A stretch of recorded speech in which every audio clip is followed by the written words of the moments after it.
हरे कृष्णा कृष्ण कृष्ण हरे हरे, हरे রাম রাম রাম হরে হরে। সকলকে আবার আমাদের মর্নিং অনুষ্ঠানে, সকালের প্রভাতের অনুষ্ঠানে স্বাগত। আমরা এখন ভগবত গীতার ক্লাস শুরু করব। তো তার আগে একবার ভগবানকে আমরা আবাহন করে নেব। ভগবানের কিভাবে করব? ওং নমো ভগবতে বাসুদেবায়। ওং নমো ভগবতে বাসুদেবায়। ওং নমো ভগবতে বাসুদেবায়। তো আমরা কাল পর্যন্ত যেটা পঠন করে ফেলেছিলাম, আমরা 48 নম্বর শ্লোক পর্যন্ত পড়ে ফেলেছিলাম ভগবত গীতার। তো আপনাদের সকলের জ্ঞাতার্থে আমি প্রতিদিন যেমনটা করি, যে প্রথম থেকে এই পর্যন্ত কি হয়েছে খুব সংক্ষেপে আমি একবার বলে তারপরে আমাদের আবার নতুন আজকে শুরু করবো। হ্যাঁ?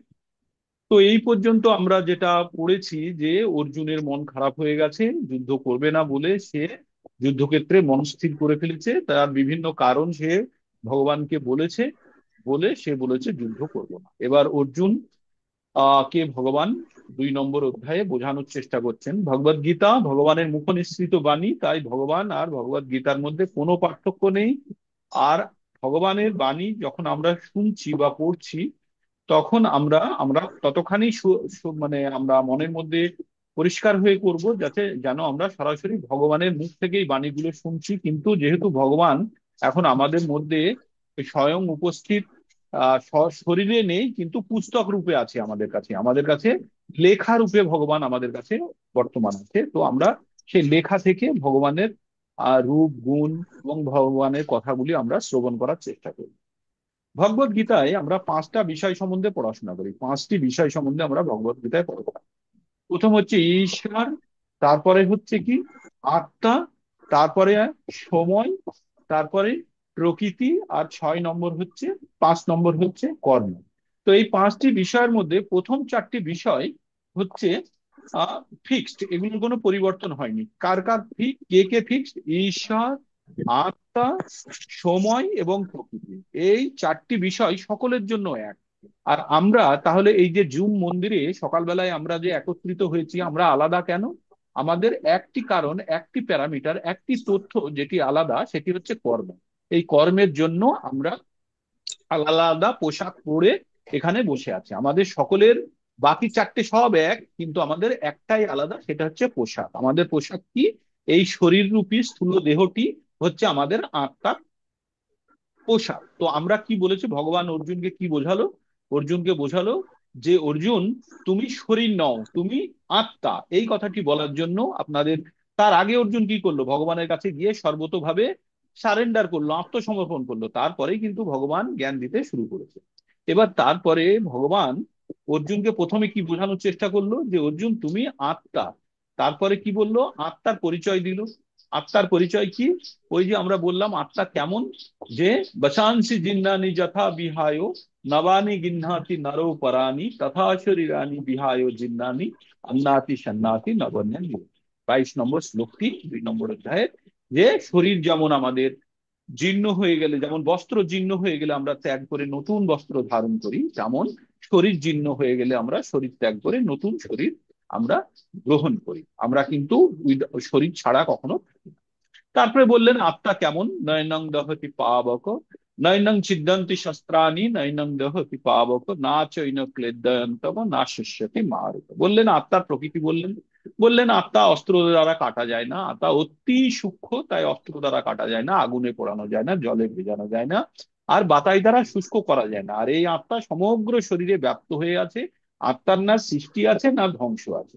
আত্মা নতুন, চির পুরাতন, আর স্থানুর অচলন, মানে এটা একদম আমাদের সারা শরীরে ব্যাপ্ত হয়ে আছে। ঠিক তার মানে অর্জুনকে বললো তুমি যাই ভাবো প্রত্যেকটা মানুষের মৃত্যু হবে। তাই 27 নম্বর শ্লোকে বললেন জাতস্যহি ধ্রুব মৃত্যুর ধ্রুবং জন্ম মৃতস্য চ। যার যার জন্ম হয়েছে তার মৃত্যু হবে, আর যার মৃত্যু হয়েছে তার জন্ম হয়। তস্মাদ অপরিহার্থায় অধ্যায়ে নাত্তাং শচিতু মরহস। তো ভগবান বললেন যে সেই জন্য অপরিহার্য কার্য, যেটা অতি গুরুত্বপূর্ণ কার্য তুমি করতে যাচ্ছ, সেই কাজ করার জন্য এটা নিয়ে তোমার শোক করা উচিত। এই বলে অর্জুনকে বললেন ফাইনালি যে তুমি যদি ভাবো শরীরের মধ্যে আত্মারও নিধন হচ্ছে, তবে তুমি কর্তব্য হিসাবে করো। তোমাকে জানবে আত্মা কখনো অবদ্ধ, আত্মাকে বধ করা যায় না। শরীর নষ্ট হয়ে গেলেও আত্মার কিছু হয় না। তারপরে অর্জুনকে বোঝালেন, অর্জুন তোমার স্বধর্ম কি। অর্জুন ছিল ক্ষত্রিয়, ক্ষত্রিয় ধর্ম কি, যুদ্ধ করা। তাই অর্জুনকে বলল যে অর্জুন তুমি স্বধর্ম পালন করো, তুমি ব্রাহ্মণের মতো কথা বলো না। তোমার এখন প্রয়োজন তোমার বীরত্ব দেখানোর জন্য, তুমি ওঠো, উঠে তুমি বীরত্ব দেখাও। আর ক্ষত্রিয়র জন্য যুদ্ধ করার সুযোগ পাওয়া মানে তার জন্য স্বর্গের দ্বার উন্মোচিত হয়ে যাওয়া। আর তুমি যদি যুদ্ধ না করো তাহলে কি হবে, সবাই তোমার অপকীর্তি করবে, সবাই তোমাকে বদনাম করবে, আর তোমাকে বলবে অর্জুন ভয়ে পালিয়ে গেছে। আর একজন ক্ষত্রিয়র জন্য তার কাছে অপমানকর মৃত্যুর থেকেও বড় কঠিন। তাই তাই অর্জুন তুমি ওঠো, লাভ ক্ষতি, ভয়, নির্ভয়, সুখ দুঃখ সব পরিত্যাগ করে তুমি কর্তব্য ভেবে তুমি যুদ্ধের জন্য যুদ্ধ করো। যুদ্ধে যদি তুমি যেতো তাহলে তুমি রাজ্য ভোগ করবে, আর যুদ্ধে যদি তুমি প্রাণ ত্যাগ করো তাহলে তুমি আমার কাছে চলে আসবে। তো তোমার দুই হাতেই লাড্ডু, তাই অর্জুন করো। এই বলে অর্জুনকে উৎসাহিত করে তারপরে তিনি চলে যাচ্ছেন বুদ্ধিযোগ সাংখ্যযোগের জন্য। সেখানে গিয়ে ভগবান কি বললেন, বললেন যে ভক্তি যোগের পথে যারা সামান্যতম অগ্রগতি, নেহাভিক্রমণ শাস্তি প্রত্যাবায়না বিদ্যতে স্বল্পমপস্য ধর্মস্য ত্রয়াতে মাহাতো ভয়াত। সামান্য যদি কেউ ভক্তির জন্য অগ্রগতি করে থাকে তাহলে তার ভক্তির ক্ষয় নেই। আমি বললাম কলকাতা থেকে আপনারা যাচ্ছেন দিল্লি, যেতে যেতে যদি আপনি আসানসোলে নেমে পড়েন তাহলে পরবর্তী জার্নি আপনার আসানসোল থেকে শুরু হবে, নাকি আপনাকে কলকাতায় ফিরে আসতে হবে। তাই আমরা এই মানব শরীর, অতি মূল্যবান শরীর পেয়ে যদি আমরা সামান্যতম ভক্তির পথে অগ্রগতি করে থাকি তাহলে সেটি পরবর্তী জীবনে আবার সেখান থেকে আমাদের শুরু হবে। তাই অর্জুনকে একবার অর্জুন 6 নম্বর অধ্যায়ের 42 নম্বর শ্লোকে, 38 নম্বর শ্লোকে অর্জুন ভগবানকে জিজ্ঞেস করেছিলেন, ভগবান যদি আমি ভক্তি করতে করতে যদি বা এই যোগের পথে যদি আমি হারিয়ে যাই তাহলে কি হবে। আমার কি এই ছিন্ন মেঘের মতো কি আমি হারিয়ে যাব যে বৃষ্টিও দিতে পারবে না, না আমার কি হবে। তখন ভগবান বলেছিলেন, প্রাপ্য পুণ্য কৃতাং লোকানুষ্ঠিতা শাশ্বতী সমা শুচিনাং শ্রীমতাং গেহে যোগ ভ্রষ্ট অভিজায়তে। বললেন যে যারা ভক্তির পথে চলতে চলতে যারা গন্তব্যস্থলে পৌঁছতে পারে না তাদের কি হয়, বলছে তারা প্রথমে তাদের পুণ্য করার জন্য, এই যে ভগবত ভক্তির পথে যদি তারা পূর্ণভাবেই ভেবে থাকে, সেই পুণ্য কাজ ভালো কাজ করার জন্য তারা স্বর্গ লোক আদিতে অনেক দিন তারা সুখ ভোগ করে। তারপরে কি হয়, তারা আবার পুনরায় পুনরায় তারা এই পৃথিবীতে ফিরে আসে। এই পৃথিবীটার নাম কি, দুঃখালয়ম অশাশ্বতম। আর জানবেন এই পৃথিবীটাতে আমরা কর্ম করতে এসেছি, এখানেই শুধু সঞ্চয় করতে পারি, আর বাকি জায়গাতে কোথাও কর্ম হয় না। আর তার মধ্যে পৃথিবীতে শুধু মনুষ্য রূপেই কর্ম করা যায়, অন্য কোনো প্রাণীরা কিন্তু কোনো কর্ম করতে পারে না, তারা সব ভোগ করে, হয় সুখ ভোগ করে নাহলে কষ্ট ভোগ করে। তো অন্য প্রাণীরা বেশিরভাগই কষ্ট ভোগ করে। তো এই কথা বলে তখন অর্জুনকে বললেন যে তাহলে তুমি, যে যারা ভক্তির পথে সামান্য অগ্রগতি করেছে এবং যারা বাকিটা করতে পারেনি তারা কোনো সূচি নাম মানে কোনো পবিত্র বৈষ্ণব কুলে বা কোনো ব্রাহ্মণ কুলে জন্মগ্রহণ করে, অথবা কোনো ধনী ব্যক্তির গৃহে জন্মগ্রহণ করে, যে যেখান থেকে সে পরবর্তীতে আবার তার যাত্রা শুরু করতে পারে। তাই আমাদের এখানে জানতে হবে, আমরা যারা আজকে এখানে বসে আছি জুম মন্দিরে, তারা কখনো না কখনো ভগবত ভক্তির পথে ছোটখাটো হলেও হেঁটেছি। তাই আমাদের সেই স্বীকৃতি অনুসারে আজকে আমাদের ভগবত আহ ভক্তি বলুন বা যতখানি আমরা অগ্রসর হওয়ার চেষ্টা করছি আমরা অগ্রসর হচ্ছি। এবং পরবর্তীতে আপনারাও দেখবেন আরো বিস্তারিত ভাবে যাদের পুনর্জন্ম হবে, আর যারা মুক্ত হয়ে যাবেন তারা তো মুক্তই হয়ে যাবেন, ভগবানের চরণে যদি স্থান পেয়ে যান তাহলে খুব ভালো। আর যারা হতে পাচ্ছি না আমরা যারা, তারা আবার বারবার জন্মগ্রহণ করব, কিন্তু অবশ্যই আমাদের কাছে এই সুযোগ আসবে যে আবার ভক্তি করার সুযোগ আসবে। ঠিক। তো এই বলে অর্জুন অর্জুনকে বললেন, তারপরে বললেন অর্জুনকে মনকে একাগ্র করতে হবে, সেই জন্য সেই 41 নম্বর শ্লোকটিও বললেন।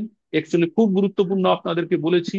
41 নম্বর শ্লোকটি কি ছিল, শ্লোকটি এমনটা ছিল যে ব্যবসায়াত্মিকা বুদ্ধি হি এক কুরুনন্দন বহু শাখা হনন্তস্য বুদ্ধয় অব্যবসায়ী নাম। তো আমাদের মনকে একটা বিন্দুতে স্থাপন করতে হবে। আপনাদের উদাহরণ দিয়ে বলেছিলাম, লেন্সের নিচে যখন সূর্যের রশ্মি পড়ে একটা বিন্দুতে যদি একত্রিত হয় তখন কিন্তু সেখানে আগুন জ্বলে ওঠে। তেমনি আমাদের বুদ্ধিগুলোকে, আমাদের ভাবনা চিন্তাগুলোকে একই বিন্দুতে রাখতে হবে, তাহলে সেটা অত্যন্ত শক্তিশালী হবে। কিন্তু আমাদের মন যদি আম গাছের ডালের মতো হাজার দিকে যদি ছড়িয়ে থাকে তাহলে ডালের কিন্তু আর শক্তি থাকবে না, ওখানে সামান্য বল প্রয়োগ করলেই ভেঙে যাবে কিন্তু কাণ্ডে ভাঙে না। তাই আমাদের মনকে আমাদের মনকে একটা বিন্দুতে স্থাপন করে ভগবানের দিকে আমাদের নিজেদেরকে, আমাদের বুদ্ধিকে প্রয়োগ করতে হবে। তারপরে ভগবান বললেন যে বেদে কি লেখা আছে। বেদে খুব সুন্দরভাবে লেখা আছে, কর্মকাণ্ডের কথা লেখা আছে। যেখান থেকে চাওয়া পাওয়া থাকে বা কোনো কিছু সকর্ম জাতীয় যদি কিছু কাজ করতে হয়, তাহলে তখন বেদের কার্যকলাপ করা হয়। কিন্তু ভগবান এটাও বলেছেন যে যে যারা অবিবেক সম্পন্ন লোক, যাদের বুদ্ধি কম, তারাই বেদ নিয়ে বেশি, বেদের কর্মকাণ্ড নিয়ে তারা বেশি ব্যস্ত থাকে। কিন্তু যাদের বুদ্ধি আছে, তারা যারা জেনে গেছে যে কি জেনে গেছে, বেদ পড়ে কি জানবে, ভগবানের বেদ পড়ে কি জানা উচিত, তাহলে বেদেশ্চ সর্বে অহমেব বেদ্য, মানে বেদ পড়ে ভগবানকে যদি না জানতে পারে, তাহলে বেদ পড়া বৃথা তার। তাহলে বেদ পড়ে সে যে জিনিসটা জানবে সেটা হচ্ছে ভগবানকে আলটিমেটলি জানতে পারবে। তো তারপরে ভগবান একটা খুব সুন্দর উদাহরণ দিলেন। কি বললেন? যাওয়ানাথ উদাপানে সর্বস্ব সম্প্লুত দোকে তাবান সর্বেষু বেদেষু ব্রাহ্মণস্য বিজানত। বাড়িতে ছোট জলাশয়ে যে কাজটা হয়, বড় জলাশয় দিয়ে সেই কাজটি অটোমেটিক হয়ে যায়। তাই ভগবানকে যে জেনে গেছে, তার আর বেদ থেকে কিছু নতুন জানার থাকে না। তাই ভগবান বললেন যে সেই জন্য বেদের কোনো পুষ্পিত মানে খুব সুন্দর ডেকোরেটেড বাক্যে প্রলোভিত হওয়ার কোনো কারণ নেই, ভগবানকে জানাই যথেষ্ট। তাই ভগবান 4 নম্বর অধ্যায়ের 9 নম্বর শ্লোকে বলছেন, জন্ম কর্ম চ মে দিব্যম এবং যো ব্যক্তি তত্ত্বতঃ তক্তাদেহং পুনর্জন্ম নৈতি মামেতি সর্জুন। হে অর্জুন, যে আমার জন্ম এবং কর্ম সম্বন্ধে যে জেনে গেছে, তাকে মৃত্যুবরণ দেহ ত্যাগের পরে আর পুনরায় তাকে দেহ ধারণ করতে হয় না। তো এরপরে এবার ভগবান সেই কালজয়ী শ্লোকটি বললেন, যেখানে কর্মের ব্যাখ্যা করেছেন। কর্মের ব্যাখ্যা করতে গিয়ে ভগবান কি বললেন? কর্মেণ্য বা অধিকার আসতে মা ফলেষু কদাচন মা কর্মফল হেতুর ভূর মা মাতে সঙ্গস্ত কর্মণি। তো ভগবান বললেন যে কর্মে তোমার অধিকার আছে, কিন্তু ফলে তোমার অধিকার নেই, কারণ ফল আরো অনেকগুলো বিষয়ের উপরে নির্ভর করে। কিন্তু কখনো নিজেকে তুমি কর্মের ফলের কারণ বলে ভাববে না। আর এমনটাও না হয় যে কখনো যে আমি কোনো ফলের আশা করছি না বলে কাজের প্রতি যেন অনীহা না হয়। তাহলে 4টে জিনিস আমাদের জানতে হবে এই শ্লোকটি থেকে। 1 নম্বর হচ্ছে কর্মে আমার অধিকার আছে। 2 নম্বর, ফলে আমার অধিকার নেই। 3 নম্বর, ফল কখনো আমি ভাববো না যে আমার কারণে এই ফলটি এসেছে। আর 4 নম্বর, যেহেতু আমি ফলের প্রতি আকাঙ্ক্ষা করছি না বা ক্লেম করছি না, তাহলে যেন আমার কর্মের প্রতি অনীহা না আসে, কাজ করার ইচ্ছেটা যেন নষ্ট না হয়ে যায়। এই 4টি বিষয় এই শ্লোকের মাধ্যমে বলা হয়েছে। তো এইবার আমাদের জানতে হবে কর্ম কি। কর্ম বলা হয়েছে কর্ম 3 প্রকারের হয়। একটা হচ্ছে সকর্ম, একটা হচ্ছে বিকর্ম, আর আরেকটি হচ্ছে অকর্ম। সকর্ম মানে হচ্ছে যে কর্মের ফলে আমাদেরকে বন্ধন যুক্ত করে বা আমাদের পুণ্য অর্জিত হয়, যার ফলে আমাদেরকে আবার কিন্তু এই ভোগ করার সুযোগ দেবে। আর বিকর্ম মানে হচ্ছে পাপ কর্ম বা খারাপ কর্ম, যে সমস্ত কর্ম করলে কাউকে নরক ভোগ করতে হয় বা কষ্ট যন্ত্রণা ভোগ করতে হয়। আর আরেকটি হচ্ছে অকর্ম, যেটি যে কর্ম করলে না নরক ভোগ করতে হবে না সুখ ভোগ করতে হবে, সেটি কোনো বন্ধন থাকে না, সেটি ঈশ্বরের উদ্দেশ্যে উৎসর্গীকৃত কর্ম। তো এই 3 ধরনের কর্মের মধ্যে কোনটি ভালো? কেউ যদি ভাবে যে সকর্ম বা পুণ্য অর্জন করা ভালো, তাহলে সেই জন্যই ভগবান বলেছে বিবেক বর্জিত, যাদের বুদ্ধি কম তারাই বলবে যে স্বর্গ সুখ চাই, কিন্তু তার থেকেও আরো বড় কিছু পাওয়া যেতে পারে। তাই ভগবান বলছে প্রত্যেকবার মানুষ শুধু এই শরীর ধারণ করবে, জন্ম মৃত্যু চক্রে থাকবে, ফিরে আসবে, এটা করবে, না একদম পার্মানেন্ট কিছু একটা শেল্টার পেয়ে যাওয়া, যেখানে গেলে আর কষ্টের কোনো ব্যবস্থা থাকবে না। একটা এক্সাম্পল দিয়ে আপনাদের বলেছিলাম, আপনাদের যদি প্রতিদিন একটি টর্চের ব্যাটারি কিনতে হয়, প্রত্যেকদিন সকালে রাত্রে আপনি টর্চ চালালেন, আর প্রত্যেকদিন সকালে একটি ব্যাটারি কিনতে হয় প্রত্যেকদিন, সেটা করা ভালো, না একটু বেশি খরচা করে একটা সোলার প্যানেল লাগিয়ে নেওয়া বা একটা রিচার্জেবল টাইপের ব্যাটারি লাগিয়ে নেওয়া, যেটা কোনোদিন জীবনে নষ্ট হবে না? তো তেমনই আমাদের এই মানব জীবনে প্রতিবার আমরা জন্মগ্রহণ করছি, প্রতিবার মৃত্যুবরণ করছি, আর আমরা কি করছি? এই কর্ম করছি আর কর্মের বন্ধনে আটকে করছি। তার থেকে একবার একটু কষ্ট করে এই জন্ম মৃত্যুর চক্র থেকে বেরিয়ে যাওয়ার চেষ্টা করাটাই বুঝি সব থেকে বুদ্ধিমানের কাজ হবে। তাই ভগবান এখানে কর্মের দিয়ে তারপরে 48 নম্বর শ্লোকে কি বললেন? যোগস্থ কুরু কর্মণি সঙ্গম ত্যক্ত ধনঞ্জয়া সিদ্ধ অসিদ্ধ সমভূতা সমত্তম যোগ উচ্যতে। আচ্ছা, যোগ কাকে বলা হচ্ছে? ভগবান বললেন, হে অর্জুন, ফল ভোগের কামনা পরিত্যাগ পূর্বক ভক্তি যোগে স্থিত হয়ে স্বধর্ম বিহিত কর্ম, স্বধর্ম বিহিত কর্মের জন্য ভাগবতমের 2খানা শ্লোকের আপনাদের বলেছিলাম, কোট করেছিলাম যে স্বধর্ম মানে যে যে ধর্মে আছে, যে যে বর্ণে আছে, আর যে যে আশ্রমের আছে, আমাদের ধর্ম বলে কিন্তু যখন এই পুস্তকে লেখা হয়েছিল তখন কোনো ধর্মের উল্লেখ ছিল না, তখন কিন্তু 8টি বর্ণ আর আশ্রমের কথা ছিল। সেটাকেই ধর্ম বলা হয়। অ্যাকচুয়ালি ধর্মের কথা, রিলিজিয়ান যে কথাটা বলা হয়, সেটা প্রকৃত অর্থে ধর্ম নয়, সেটা হচ্ছে বিশ্বাস। রিলিজিয়ান মানে হচ্ছে বিশ্বাস। কারো ধর্ম পরিবর্তিত হতে পারে না, যেমন জলের ধর্ম তারল্য, চিনির ধর্ম মিষ্টতা, লঙ্কার ধর্ম ঝাল। তো এগুলোকে আপনি যেখানেই রাখুন, এরা সব এর নিজস্ব ধর্ম প্রদর্শন করবে, চাই অস্ট্রেলিয়ায় রাখুন, আমেরিকায় রাখুন, ভারতে রাখুন। তাই মানুষের ধর্ম হচ্ছে আমরা ঈশ্বরের অংশ, আর আমাদের কর্তব্য হচ্ছে ঈশ্বরের সেবা করা। হ্যাঁ, তো আমরা ঈশ্বরের ইটার্নাল সার্ভেন্ট, জীবের এ স্বরূপ হয় কৃষ্ণের নিত্য দাস, এটা হচ্ছে আমাদের পরিচয়। কিন্তু আমরা আমাদের এই পরিচয়কে যদি আমরা যদি অন্যভাবে অন্য বিশ্বাসের মধ্যে নিয়ে যাই, না আমাদের এটা পরিচয় নয়, তাহলে এটা ভুলভাবে ব্যাখ্যা। হয়তো জলকে ফ্রিজে কিছুক্ষণ রাখলে সেটা বরফে পরিণত হতে পারে, কিন্তু প্রকৃত অবস্থায় আসলে আবার জলেই চলে আসবে, তাই কোনো পরিবর্তন হয় না। তাই প্রত্যেকটা মানুষের ধর্ম হচ্ছে সেবা করা। এইবার আমরা ভুল করে আমাদের ইন্দ্রিয় সেবায় যুক্ত হয়ে গেছে, কিসে?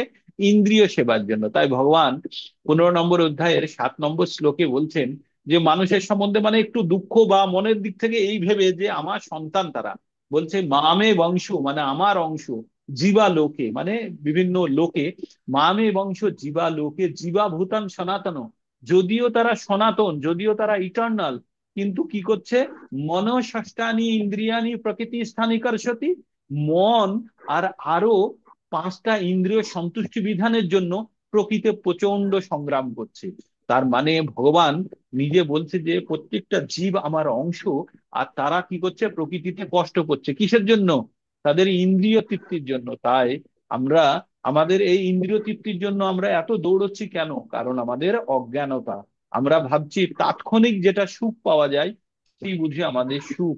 সেই জন্য আপনাদের বলেছিলাম 2 ধরনের সুখ হতে পারে, একটি হতে পারে শ্রেয় আর আরেকটি হতে পারে প্রেয়। প্রেয় মানে হচ্ছে তৎক্ষণিক সুখ যেটা দেয়, যেটা আমরা এই সংসার জীবন বলুন যার মধ্যে আছি বলুন, এটা হচ্ছে আমাদের প্রেয়। কিন্তু শ্রেয় কি? তাই অর্জুন কি বলেছিল? যশ্রেয় সন্নিশ্রিতং ব্রূহি তন্মে। 7 নম্বর শ্লোকে বলেছিলেন কার্পণ্য দোষ উপহত স্বভাব পৃচ্ছামি তম ধর্ম সম্মূঢ় চেতা যশ্রেয় সন্নিশ্রিতং ব্রূহি তন্মে শিষ্যস্তেহম সাদিমাম তাম প্রপন্নাম। আপনাদের সকলকে কিন্তু এই শ্লোকটি আমি মুখস্থ করতে বলেছিলাম। 7 নম্বরটা মুখস্থ অবশ্যই করবেন। যারা এখনো করেননি প্লিজ এটাকে মুখস্থ করবেন, এর তাৎপর্য পড়বেন, খুবই গুরুত্বপূর্ণ। যে আমাদের কোথাও আমাদের সারেন্ডার করতে হলে কি রকম মুড নিয়ে যেতে হবে, কারোর থেকে কিছু গ্রহণ করতে হলে, শিক্ষা গ্রহণ করতে গেলে আমাদের কি রকম অবস্থায় থাকতে হবে, সেটা এখানে ব্যাখ্যা করা হয়েছে। ঠিক আছে, যতক্ষণ না পর্যন্ত আমরা সমর্পণ করছি ততক্ষণ পর্যন্ত আমরা কিন্তু গুরুর কাছ থেকে কোনো ধরনের শিক্ষা পাবো না। ঠিক। তো এর পরবর্তীতে এবার যোগ সম্বন্ধে ভগবান কি বলছে? যে আমার অংশ, আর ভগবান চাই তার অংশ আবার তার কাছে ফিরত আসুক। তাই ভগবান বলছেন যে যোগ, আমরা যে বিভিন্ন যোগের কথা বলছি এই ভগবত গীতাতে, কি কি যোগের কথা বলেছি আমরা? কর্মযোগ, জ্ঞান যোগ, ভক্তি যোগ, হঠ যোগ, অষ্টাঙ্গ যোগ। তো বিভিন্ন যোগের কথা বলা হয়েছে। এই যোগের মাধ্যমে ভগবানের সঙ্গে যুক্ত হওয়ার একটা পদ্ধতি আমরা পেয়ে থাকি। এর মধ্যে সব থেকে উল্লেখযোগ্য হচ্ছে 1 থেকে 6 নম্বর পর্যন্ত চ্যাপ্টারে আমরা কি পড়ছি? আমরা পড়ছি কর্মযোগ। কর্মের মাধ্যমে কিভাবে আমরা যেতে পারি। তাই কর্ম সম্বন্ধে আমরা বিশদভাবে জানছি এখানে। আর কি জানবো আমরা? ভক্তি যোগ, যেটা 7 থেকে 12 পর্যন্ত আমরা পড়বো। আর তারপরে পড়বো জ্ঞান যোগ। তবে ভগবান বলেছে আপনারা যাই করুন, কর্ম করুন আর যাই করুন, শেষে প্রত্যেককে ভক্তি যোগে আসতে হবে। তাই আপনারা যদি মনের দিক থেকে বা কোনোভাবে বাই প্রেসারে যেভাবেই হোক এই যে ভক্তির পথে এসেছেন, এটা আপনাদের কাছে কিন্তু অনেক অনেক আপনাদের কাছে সম্পদের মতো। এটা আপনাদেরকে এই মনুষ্য জীবন থেকে আপনাদেরকে অবশ্যই মুক্তির দিকে নিয়ে যাবে। কারণ আবার বলি ওই 41 নম্বর শ্লোক, নেহাভি ক্রমনাশস্তি প্রত্যাবায় না বিদ্যতে স্বল্পমপস্য ধর্মস্য ত্রয়াতে মহাতো ভয়াত। মহান ভয় কি? আমাদের মৃত্যু ভয়। আর মৃত্যু কেন হয়?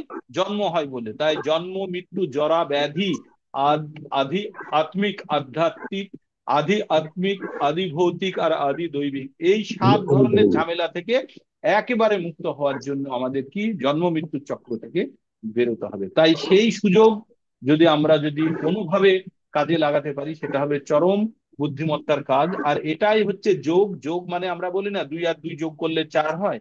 তো প্রত্যেকটা জীব যদি ভগবানের সঙ্গে যুক্ত হওয়ার প্রচেষ্টাকেই যোগ বলে।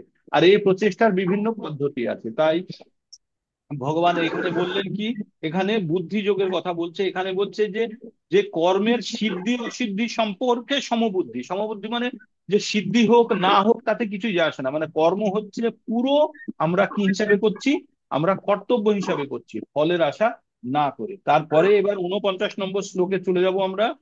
49 নম্বর শ্লোকে ভগবান কি বলছেন, দূরেণাহি অবরম কর্ম বুদ্ধি যোগাৎ ধনঞ্জয় বুদ্ধ শরণম অচ্ছিন্ন অনিচ্ছ কৃপণ ফল হে তব। খুব এখানে গুরুত্বপূর্ণ একটি কথা বলেছেন। কি বলেছেন, যে হে ধনঞ্জয়, হে অর্জুন, বুদ্ধি যোগের দ্বারা ভক্তির অনুশীলন করে নিকৃষ্ট সকাম কর্ম থেকে দূরে থাকুন, চেতনায় অধিষ্ঠিত হয়ে ভগবানের শরণাগত হও। যারা কর্মের ফল ফল ভোগ করতে চায় তারা কৃপণ। এই কথাটি আবার মনে হচ্ছে, কৃপণ কারা? 2 ধরনের ব্যক্তি হয়, এক হচ্ছে ব্রাহ্মণ আর এক হচ্ছে কৃপণ।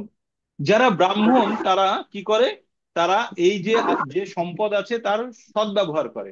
কিভাবে? কৃপণ কারা প্রথমে জানি। কৃপণ মানে যার কাছে সম্পদ আছে কিন্তু সে সম্পদের ব্যবহার করতে জানে না। সম্পদের ব্যবহার করতে জানে না বা করে না, তাকে কৃপণ বলি না? মানে আপনার কাছে টাকা আছে, আপনার প্রয়োজন আছে কিছু কেনার, বা আপনার খিদে পেয়েছে কিন্তু কিনে খাচ্ছেন না, সেটাকে আমরা কৃপণতা বলি। তো তেমনি আপনার কাছে এই মানব শরীর আছে, আপনার কাছে বুদ্ধি আছে, সেই বুদ্ধির ব্যবহার যদি না করেন তাহলে কি হবে? কৃপণতা।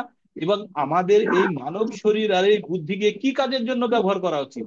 আমাদের এই জন্ম মৃত্যুর চক্র থেকে বেরোনোর জন্য ব্যবহার করা উচিত। কিন্তু কেউ যদি ভাবে এই জীবনকে আমি সকাম কর্মের ফলে যে ফল পাবো সেই ফল ভোগ করার জন্য যদি কেউ নিজের জীবনকে স্থির করে, তাহলে তো কুকুর শিয়াল বিড়ালের থেকে কিছু পার্থক্য থাকলো না, তাই না? তারাও তো আহার নিদ্রা ভয় মৈথুন 4টি কাজ করে, এবং আমরাও যদি সকাম কর্ম সেইভাবেই ভোগ করি, তাহলে আমাদের সঙ্গে তাদের পার্থক্য থাকলো না।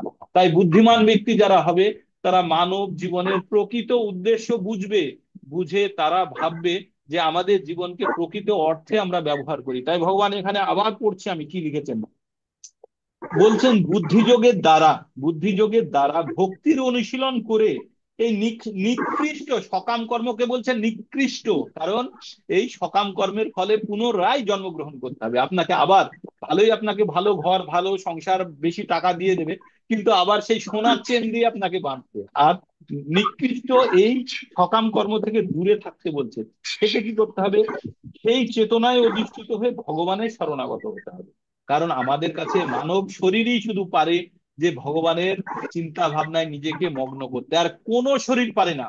আর সেই জন্যই বলছে যে যদি ব্রাহ্মণের মতো, ব্রাহ্মণ যে যে সে যার বুদ্ধি আছে এবং বুদ্ধির সৎ উপয়োগ করে, সৎ প্রয়োগ করে, যে নিজেকে ভগবানের সঙ্গে যুক্ত হওয়ার চেষ্টা করে, যে যার মধ্যে ব্রহ্ম জ্ঞান হয়েছে। ব্রহ্ম জ্ঞান অর্জন করতে গেলে 4টে প্রশ্ন করতে হয়। কি? আমি কে? আমি কোথা থেকে এসেছি? আমি আমার জীবনের উদ্দেশ্য কি? আর আমি কেন এই কষ্টের মধ্যে আছি, বা আমি এরপরে আমি কোথায় যাব? এই যে 4টে 5টে কোশ্চিন, যারা এই কোশ্চিনের উত্তর পেয়ে গেছে তারাই কিন্তু ব্রাহ্মণ্য শ্রেণীতে উত্তীর্ণ হয়েছে।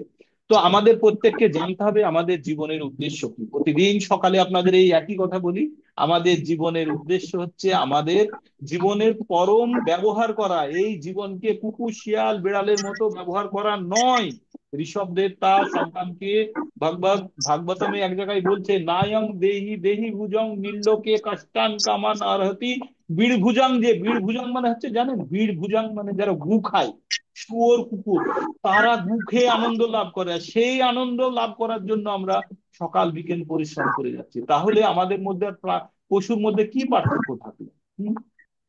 তাই বলছে যে যে পশু আর মানুষের মধ্যে একটাই পার্থক্য, সেটা হচ্ছে ধর্মের। ভগবান জ্ঞান অর্জন করে এবং নিজেকে ভগবান ভক্তির পথে চালিত করার মতো ক্ষমতা শুধু মনুষ্য শরীরের আছে। তাই এই সুযোগ হেলায় হারাবেন না। যারা প্রকৃত বুদ্ধিমান ব্যক্তি তারা এই জীবনকে এই জন্যই ব্যবহার করবে, যাতে আমরা এই জন্ম মৃত্যু চক্র থেকে মুক্ত হয়ে আমরা ভগবানের চরণ কমলে স্থান পাই। অনেক আমরা যারা নতুন আছি তাদেরকে প্রতিদিন মনে হয় যে এই একই কথা কেন বলে, একই কথা। যেমন আমরা হরিনাম জপি, জপে মাথার মধ্যে সবকিছু আমাদের সব সময়তে যেন একটা জিনিসই থাকে, যে ঈশ্বর চেতনা আর ঈশ্বরের স্মরণ। তাই ভগবানকে কখন স্মরণ করতে হবে? 8-5 কি বলেছে? সবাই বলবেন আমার সঙ্গে, অন্তকালে চ মামেব শরণ মুক্তা अंतकाले কলেবরম जो প্রয়াতি সমদ্ভাবো ইয়াতি নাস্তত্র সংশয়। আপনাদের বলেছিলাম এই শ্লোকটি প্রিন্ট করে টাঙিয়ে রাখবেন। প্রত্যেকটা মুহূর্তে আমাদেরকে মনে করাতে হবে যে এই এই জিনিসটা যদি, এই শ্লোকটি যদি আমরা মনে রাখতে পারি, তাহলে শেষ সময় আমরা ঈশ্বরকেও মনে করতে পারবো।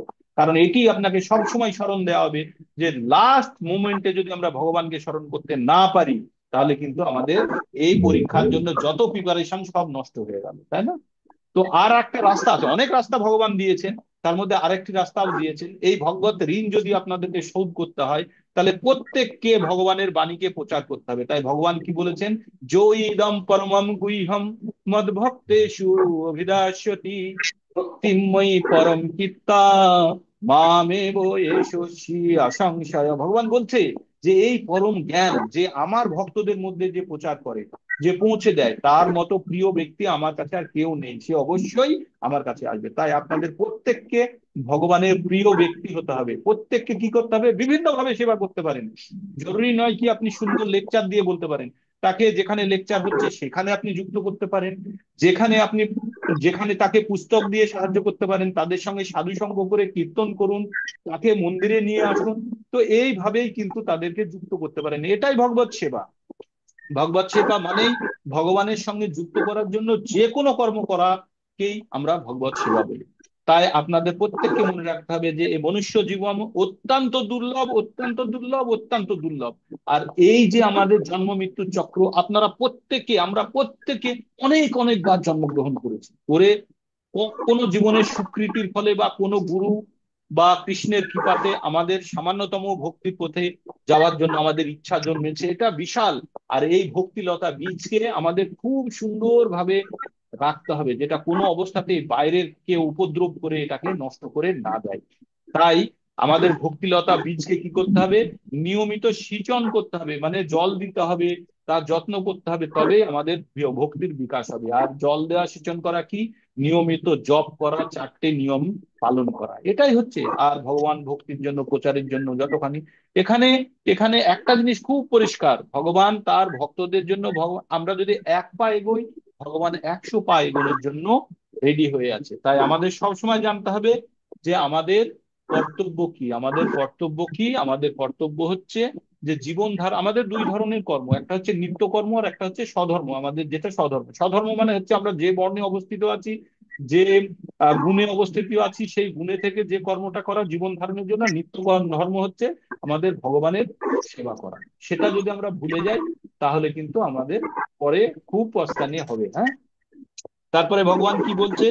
বুদ্ধি যুক্ত যাহাতি হোক উভে সুকৃত দুষ্কৃতে তস্মাৎ যোগায় যুদ্ধস্য যোগ কর্মসু কৌশলম। এটিও খুব গুরুত্বপূর্ণ শ্লোক। তিনি কি বললেন? যিনি ভগবত ভক্তির অনুশীলন করেন, যিনি এই জীবনের পাপ পুণ্য উভয় ফল থেকে মুক্ত হন, অতএব তুমি নিষ্কাম কর্মযোগের অনুষ্ঠান করো, সেটি কর্ম কৌশল। মানে কর্ম কৌশল, কৌশল মানে আমরা কি বলি? মানে আমরা স্কিল কে বলি, স্কিল। যে কেউ এক্সপার্ট হলে সে কৌশল জানে, বলি না? তো জীবনের কর্ম কৌশল, এইটা আপনাদের পরীক্ষায় ছিল, যারা ডিপ্লোমা দিয়েছিলেন আমার কাছে। আমরা আমরা যেটা কন্ডাক্ট করেছিলাম, এই কোশ্চিনটা ছিল কর্মকৌশল। কর্মকৌশল মানে হচ্ছে এটা একটা পদ্ধতি যার দ্বারা আপনার কাছে যে জিনিসটা আছে তার সদ্ব্যবহার করা, সুন্দরভাবে ব্যবহার করা। তাই বলছে এই জীবনে পাপ পুণ্য উভয় ফল থেকে মুক্ত হন, মানে বেরিয়ে আসতে হবে পাপ আর পুণ্য। সকাম, পাপ কিসে হয়? বিকর্ম করলে। আর পুণ্য কিসে হয়? সকর্ম করলে। তাহলে সকর্ম বিকর্ম দুটো থেকেই বেরিয়ে আসতে হবে। এসে কি করতে হবে? নিষ্কাম কর্ম, যেটা ভগবানের উদ্দেশ্যে করা। এবার নিষ্কাম কর্মযোগের ফলে কি হবে? যে সে পরবর্তীতে জন্ম মৃত্যু চক্র থেকে বেরোতে হবে। সে কি হচ্ছে? কর্মকৌশল। ভগবান এখানে বলছেন কি? শরণার্থী কাল থেকে প্রতিটি জীব তার শুভ অশুভ কর্মের ফল সঞ্চয় করছে। এই যে আমরা মানুষ জীবন হিসাবে জীবন নিয়ে এসেছি, আমরা বড় একটা ব্যাংক তৈরি করে রেখেছি পুণ্য আর পাপের, হ্যাঁ, যেটা পারদ কিছু কিছু অ্যালটমেন্ট নিয়ে আমরা জন্মগ্রহণ করি। তার মানে আমাদের আর একটা বড় ব্যাংক আছে, কার কাছে? ভগবানের কাছে, যেখানে আমাদের পাপ আর পুণ্য আলাদা আলাদা ভাবে রাখা আছে। যখনই আমরা নিয়ে আবার মনুষ্য রূপে বা কোনো জীব রূপে আসতে থাকবো, ওইখান থেকে কিছুটা পুণ্য দেবে, যার জন্য সুখ ভোগ থাকে এই পৃথিবীতে, আর তার সঙ্গে কিছু কষ্টও দেবে। যেতে যেতে অ্যাক্সিডেন্ট হয়ে গেল, পায়ে চোট লেগে গেল, হসপিটালে ভর্তি হয়ে গেলাম, সেই পাপ ক্ষয় করার জন্য। তাহলে পাপ আর পুণ্যের যে ফল দুটো মিশিয়ে দিয়ে পাঠিয়ে দেয়, তাকে বলা হয় প্রারব্ধ। এই প্রারব্ধের কারণেই সকলের যে জন্ম বা কার্যকলাপ সকলের ভিন্ন ভিন্ন হয়। তাই আমাদেরকে এই প্রারব্ধ গুলোকেও সরিয়ে দিতে হবে। কি করে সরাবো?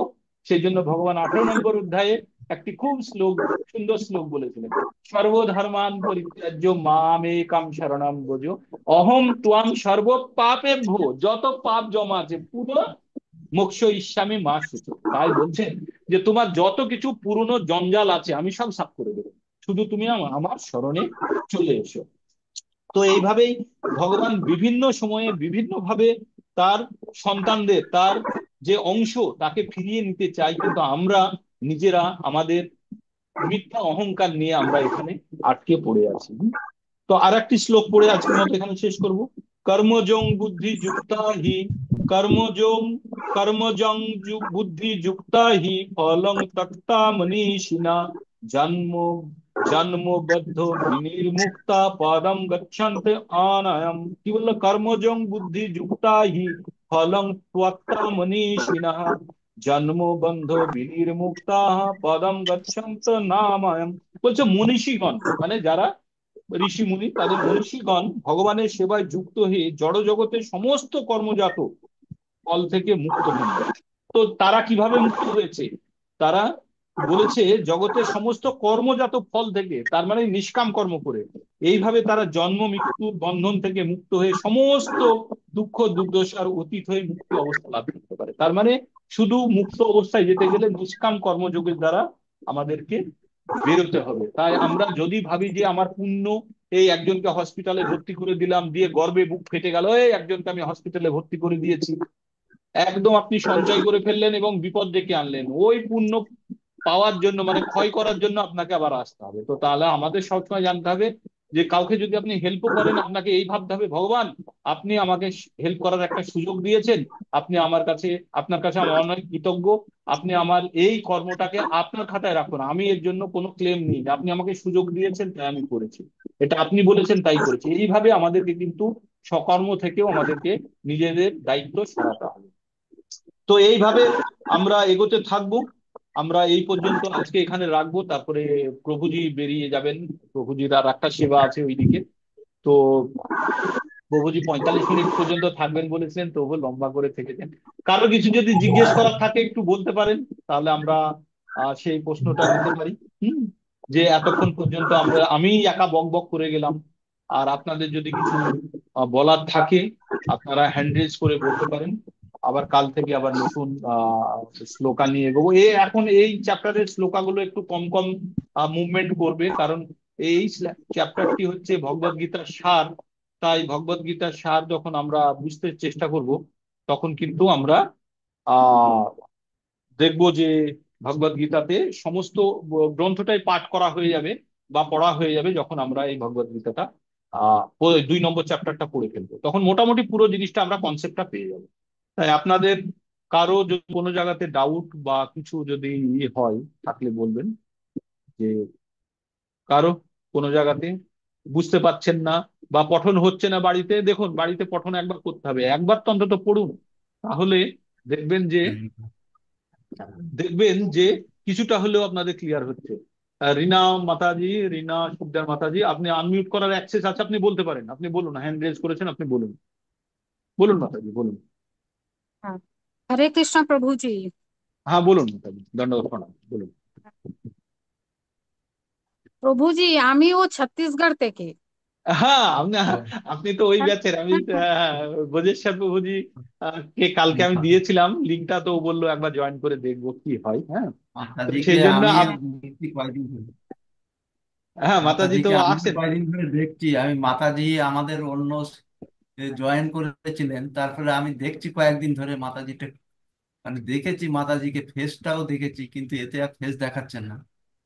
আমি হ্যাঁ, দেখাবো।